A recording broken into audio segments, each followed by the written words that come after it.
Halo, Sobat FSQ.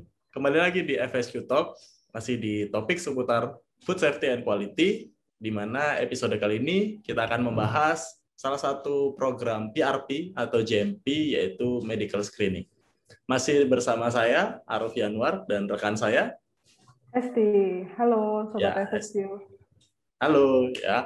Dari Premises Consulting, Medical Screening mungkin sebagian banyak orang sudah mengetahui gitu ya, bahwa ini adalah salah satu program persyaratan dasar untuk memastikan karyawan-karyawan yang bekerja di area pengolahan makanan itu tidak membawa penyakit yang bisa ditularkan melalui makanan. Betul ya, Hesti ya? Betul sekali. Jadi medical screening ini juga tujuannya adalah untuk mengendalikan yang namanya kontaminasi biologi. Jadi seperti yang kita tahu bahwasanya kontaminasi biologi ini bukan sekedar kita mengendalikan mikroba aja, tapi juga penyakit-penyakit yang bisa ditularkan melalui makanan. Ya, jadi penjamah makanan ini bisa menularkan penyakit lewat makanan, kemudian bisa menularkan ke konsumen yang memakan atau mengkonsumsi produk yang diproduksi tersebut. Seperti itu, Pak Rofi. Oke, ya menarik sekali bukan? Ya, jadi sebelum lanjut untuk melihat videonya, jangan lupa di like ya videonya, di share dan di subscribe untuk mendapatkan informasi-informasi terkini dan pembahasan di Food Safety and Quality di FSQ Talk. Oke, nah untuk medical screening, inti dari episode kali ini adalah kita akan memulai dari apa itu definisi dari medical screening, kemudian jenis-jenis penyakit apa saja yang bisa menular melalui makanan, dan juga ada tidak sih standar atau regulasi yang mempersyaratkan bahwa perusahaan yang menjalankan food safety system harus melakukan pengecekan kesehatan untuk karyawannya. Oke, dan juga setelah dari standar kita akan lihat best practice atau implementasi terbaiknya seperti apa. Oke, kalau dari definisi dulu, Hesti, apa itu medical screening sih sebenarnya? Lingkupnya apa saja? Seperti yang tadi sudah dijelaskan bahwasanya medical screening ini adalah salah satu ya. Jadi dari beberapa program persyaratan dasar ini adalah salah satunya gitu ya. Yang tujuannya adalah untuk mengecek gitu ya, mengecek bagaimana kondisi kesehatan dari karyawan, apakah dia berpotensi menularkan penyakit-penyakit menular ya, seperti yang kita tahu ada TBC, kemudian ada hepatitis gitu ya, kemudian salmonella typhi dan lain sebagainya. Jadi penyakit-penyakit ini, even orangnya itu sehat, tapi bisa saja ya dia berpotensi menderita penyakit tersebut. Jadi yang perlu diwaspadai adalah ketika dia sehat, ini ya dia tetap bisa menularkan penyakit yang dia derita ke makanan, kemudian nanti akan menular ke konsumen yang mengkonsumsi makanan tersebut, gitu Pak Rafi. Oke, jadi kalau sebagai gambaran medical screening ini pemastian gitu ya kesehatan Ya, dari jadi karyawan memastikan. yang menjamah makanan. Selain itu, sebenarnya lingkup medical screening atau pengecekan kesehatan ini juga bisa dilakukan ketika sehari-hari gitu ya, Hesti ya. Yes. Jadi kalau sebelum masuk area produksi, nah harus dipastikan juga apakah karyawan ini sedang mengalami sakit atau tidak. Contoh lagi demam tidak, batuk, pilek gitu ya, pusing atau mual, yang merupakan gejala dari satu penyakit yang kalau dia dipaksa masuk kerja gitu ya, dia kerja sambil batuk-batuk sambil demam, dikhawatirkan jadi kontaminasi ke produk dan proses yang sedang berjalan. Betul sekali. Oke. Selain itu Nah, juga ada selain itu misalnya ada penyakit kulit, kemudian karyawannya sedang luka. Nah, itu nanti pengendaliannya seperti apa? Nah, lingkupnya juga sampai sana. Tidak cuma karyawan sebenarnya, tapi tamu juga harus dicek juga sebenarnya. Ya, Betul. oke. Jadi ruang lingkup dari medical screening ini dari pengecekan status kesehatan, ya, kemudian pengecekan ketika akan bekerja, ya, dan juga meliputi karyawan dan juga tamu yang akan masuk ke area produksi. Oke, nah itu lingkup dan definisi dari medical screening. Nah, untuk penyakit-penyakitnya apa saja sih? Ada tidak persyaratan yang menyebutkan Hesti? Standarnya ini apa sih penyakit-penyakit yang bisa menular lewat makanan atau Oke, bakterinya apa sih gitu ya? Apakah oke. semua penyakit mungkin gitu?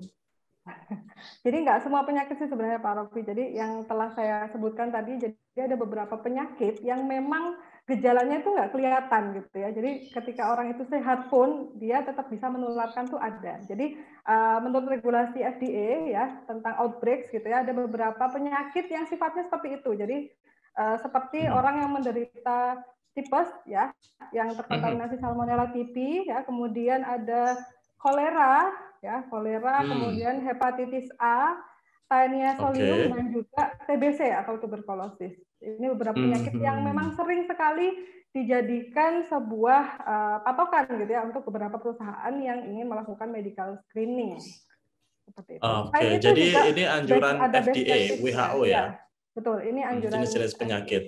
ya WHO. Oke, jadi biasanya ketika audit pun ya, ketika auditor menanyakan parameter apa saja yang dicek kepada karyawan yang terlihat sehat gitu ya, biasanya Betul. frekuensinya sih 1 tahun sekali atau mungkin disesuaikan dengan resikonya bisa 2 tahun sekali tergantung perusahaannya. Dan ini jadi acuan parameter penyakit apa saja yang diujikan kepada karyawan-karyawan yang bekerja di open product area. Begitu ya, Esti ya? Betul, tapi tidak semua tadi yang saya sebutkan ya. Di Oke. Indonesia sendiri itu juga ada yang best practice-nya cuma ngambil beberapa dari penyakit yang saya sebutkan tadi. Seperti yang Mhm. populer biasanya itu yang dicek itu ada 3. Jadi ada TBC, kemudian hepatitis A, dan juga tipes atau Salmonella typhi. Ya Ini mungkin yang ini yang common ya, maksudnya yang sering yes, terjadi atau jadi wabah gitu ya di Indonesia. Ya, TBC, hepatitis A, dan Salmonella typhi untuk gejala tipes. ya apalagi TBC di Oke. Indonesia ini sangat banyak gitu ya orang menderita TBC dan juga belum ada obat yang mungkin bisa menyembuhkan secara singkat gitu. Jadi masih menjadi Penyembuhannya relatif lama untuk lama. TBC. Tuh. Oke, itu tadi jenis-jenis penyakitnya yang menjadi acuan untuk medical screening. Nah, kalau ditanya regulasinya nih apa saja ya? Ada tidak, Hesti? Oke, Beberapa regulasi yang mungkin kita bisa bahas di sini. jadi seperti biasa ya kita akan kasih opsi gitu ya. Jadi ada regulasi yang sifatnya adalah basic itu general, kemudian ada yang meningkat ke medium dan juga ke regulasi yang memang benar-benar ketat dan juga diterima secara internasional ya. Jadi yang pertama ya itu kita ada regulasi dalam negeri ini untuk industri rumah tangga. Jadi ada CPPB, IRT ya, itu ada membahas terkait medical screening. Kemudian nanti kita akan naik ke industri atau manufaktur, kita bisa ketemu dengan kodeks ya. Naik lagi ke yang lebih ketat lagi itu ada ISO/TS ya. Kita nanti akan bahas yang food manufaktur yang seri 1. Kemudian yang terakhir Betul. ya ada BRC isu 8.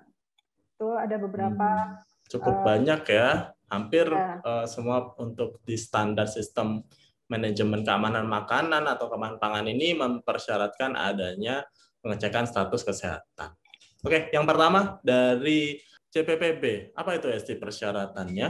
Oke, kalau dari CPPB IRT atau industri rumah tangga, ini di sini disebutkan bahwasanya karyawan yang bekerja di bagian pangan ini harus memenuhi persyaratan sebagai berikut. Jadi dia sebelum bekerja ini harus dipastikan dalam kondisi yang sehat. Jadi kalau dia Oke. sakit ataupun baru sembuh dari sakit ini harus dimutasi Karantina dulu, gitu ya. ya dikarantina Iya. dulu atau dimutasi dulu dari area yang kontak produk. Jadi bisa dipindahkan ke area-area yang memang di sana tidak kontak produk gitu ya. Ya, Betul. itu sakit dan juga baru sembuh padahal udah sembuh tapi masih bisa nih masih dianggap oh ini masih berpotensi menularkan. Jadi masih dimutasi dulu. Kemudian orang-orang yang menunjukkan gejala ya seperti penyakit menular seperti hepatitis A, kemudian diare ya. Diare itu juga nggak boleh nih sebenarnya masuk ke area produksi, kemudian sakit perut, muntah, demam, sakit tenggorokan, ya, sakit kulit ini juga tidak bisa bekerja di area produksi. Kemudian lagi sakit kuping ya, keluarnya cairan dari telinga atau conge ini juga nggak bisa masuk ke area produksi. Ya. Oke, detail ya berarti ya. Dan di sini detail banget. Sakit kulit, gatal, kudis, panu termasuk nggak ST ya kira-kira? Kalau panu sih, jadi gini, jadi kalau misalnya sakit kulitnya itu masih bisa ditutup gitu ya, dan resikonya kecil, ini bisa masuk, cuma harus ditutup dengan beberapa kain yang tidak menyerap air tentunya, jadi tidak berpotensi memindahkan. Oke, iya sebenarnya juga tidak hanya melindungi konsumen tapi juga mencegah penularan antar karyawan juga. Betul. Jadi tadi ya. ada sakit mata juga ya, padahal kalau sakit mata itu enggak menular sebenarnya lewat makanan, cuma kalau misalnya dia tetap masuk dan menularkan penyakit itu kepada rekan-rekannya, jadi ya satu pabrik kena jadi semua, nanti kan? nggak bisa kerja, produksinya nggak jalan ya.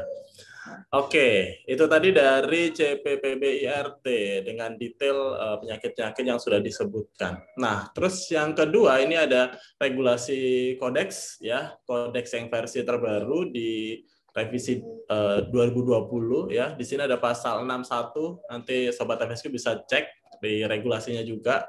Ini ada terkait health status ya. Jadi personel yang bekerja atau yang memang mengeluhkan gitu ya, ada sakit ya atau membawa penyakit karena dulu mungkin punya riwayat gitu ya, ada penyakit, itu harus diamankan ya. Artinya tidak boleh memasuki area handling open product area di mana makanannya masih kebuka, belum terkemas, nah itu nggak boleh ada di area tersebut. Otomatis ya mungkin dipekerjakan di area yang lain, misalkan di area office-nya, mungkin area outdoor gitu, atau di area gudang yang produknya sudah terkemas dengan baik.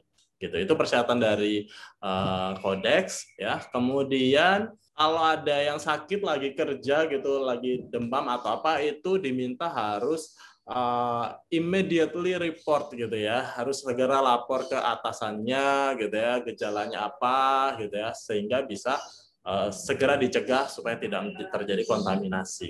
Ya, jadi di sini sifatnya lebih general ya, health statusnya tidak disebutkan secara detail jenis penyakitnya apa saja dan tidak diminta secara rutin gitu ya sih ya, tidak ada harus lakukan medical check up rutin, tidak ada di sini gitu ya, hanya melaporkan dan mencegah kalau ada yang sakit jangan kerja di area open product. Begitu. Oke, selanjutnya naik lagi standarnya ST ke ISO TS 20002. Apa ini persyaratannya? Ya, jadi kalau tadi kodeks ya, mungkin saya menambahkan di kodeks juga ada peraturan baru gitu ya. Jadi kalau misalnya sudah sembuh, ini harus dilengkapi dengan surat dokter untuk bisa kembali bekerja. Oke. Jadi legalitas bukti auditnya nanti dari surat dokternya. Betul, ya.